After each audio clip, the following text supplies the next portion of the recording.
Welcome to my review of Zipcar North America.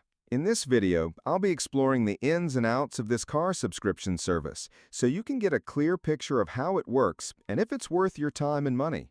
I'll be covering everything from the sign-up process to the vehicle choices and pricing options. Zipcar has become a popular alternative to traditional car rental services and even car ownership. But how well does it really perform? Let's dive into it. First, let's talk about the overall experience of using Zipcar. Signing up was fairly straightforward. I created an account on their website and went through the verification process. One of the things I really appreciated was the ease of access to vehicles. You can reserve cars directly from the app, and the pickup locations are quite convenient. However, I did notice that availability can vary, and sometimes there's not a car available in the exact spot I wanted, but when it works, it's really convenient. The pricing structure is one thing I need to address. Zipcar has a pay-as-you-go model, and it can seem a little bit tricky to figure out the best value. They offer hourly rates as well as daily rates. While it might be a great option for short-term use, it could be more expensive than expected if you need the car for a longer period. In my experience, the cost can add up quickly, especially if you need the car for more than a few hours. Now, let's talk about the cars themselves. Zipcar has a decent selection of vehicles to choose from, including compact cars, SUVs, and even hybrids.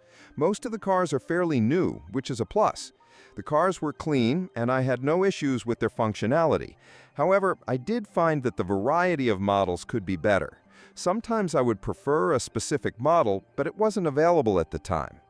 Many useful links you can find in the description. Another point I want to mention is customer service. My interactions with Zipcar support were positive overall. They're quick to respond to inquiries and helpful when issues arise. However, there have been times when I had to wait a bit longer than I would have liked to get the answers I needed. It's not a deal breaker, but it's something to keep in mind. As for the membership itself, Zipcar charges an annual fee, which might not make sense if you don't plan on using the service often. But if you do, it can be a cost-effective way to rent a car on a more regular basis without the commitment of a lease. Still, it's essential to evaluate how often you need a car before committing to this service. In conclusion, Zipcar North America offers a convenient way to get a car without the hassle of ownership. It's perfect for those who need a car on occasion or want to avoid long-term contracts.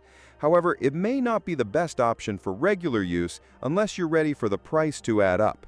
If you're thinking of giving Zipcar a try, consider how often you'll need a car and your specific pricing structure before you make your decision.